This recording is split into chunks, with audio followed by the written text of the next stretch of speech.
दिल्ली और गुजरात में जिस तरह का चुनावी माहौल बना हुआ है एमसीडी के चुनाव में और गुजरात विधानसभा के चुनाव में, उससे भारतीय जनता पार्टी इतनी बुरी तरह से बौखला गई है कि वो अब अपनी साजिशों से ऊपर उठकर, अपनी षड्यंत्रों से ऊपर उठकर हत्या के मंसूबे बनाने लगी है।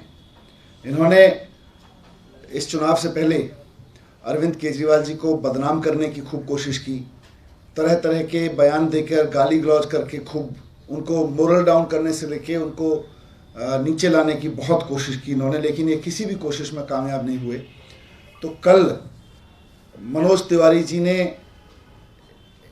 एक तरह से धमकी दी है केजरीवाल जी को, और मनोज तिवारी जी की उस धमकी से ये साफ हो जा रहा है कि भारतीय जनता पार्टी अरविंद केजरीवाल जी की हत्या करने की साजिश कर रही है।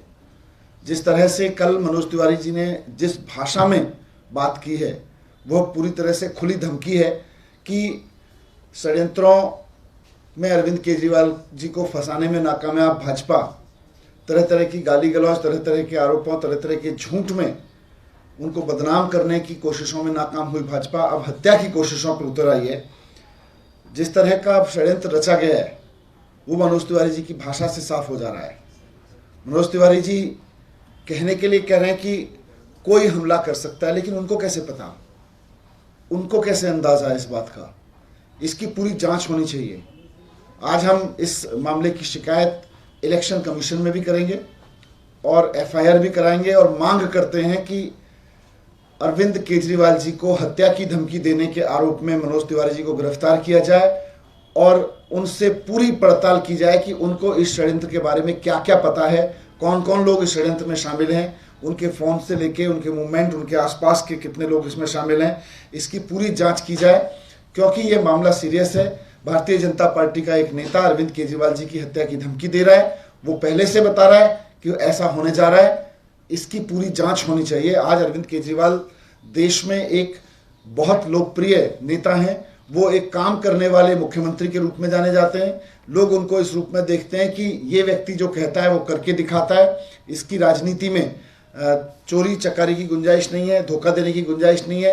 अरविंद केजरीवाल जी की राजनीति जनता के भरोसे की राजनीति है। इसलिए भारतीय जनता पार्टी अब अपने निम्नतम स्तर पर उतर के उनकी हत्या कराने की साजिश कर रही है और हम इसको लेके पुलिस और चुनाव आयोग दोनों के पास जाएंगे। Thank you sir. आपने एक आज रिलायंस रिपोर्ट को लेकर हमला किया जा रहा है और बोल रहे हैं कि इसमें अनियमितता है सर।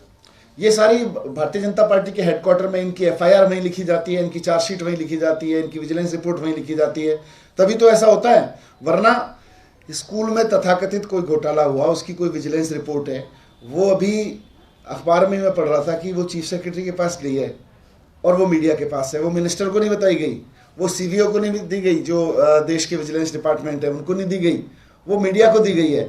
तो ये भारतीय जनता पार्टी ने अपने यहाँ स्क्रिप्ट लिखते हैं और मीडिया को जारी करते हैं, रोज यही कर रहे हैं। सर, कल आपके कार्यकर्ता हैं संदीप भारद्वाज, उनकी डेथ हुई है और अब एक तरह से बीजेपी इकोसिस्टम इस बात को पुश कर रहा है कि टिकट के दावेदार थे और उस वजह से, क्योंकि टिकट नहीं मिला, इस वजह से सुसाइड हुआ है। बहुत दुखद है। संदीप जी मेरे भी करीबी थे और ट्रेड विंग में काफ़ी अहम भूमिका निभाते थे, लेकिन इस तरह से टिकट से नहीं जोड़ सकते इसको, ये गलत कर रहे हैं।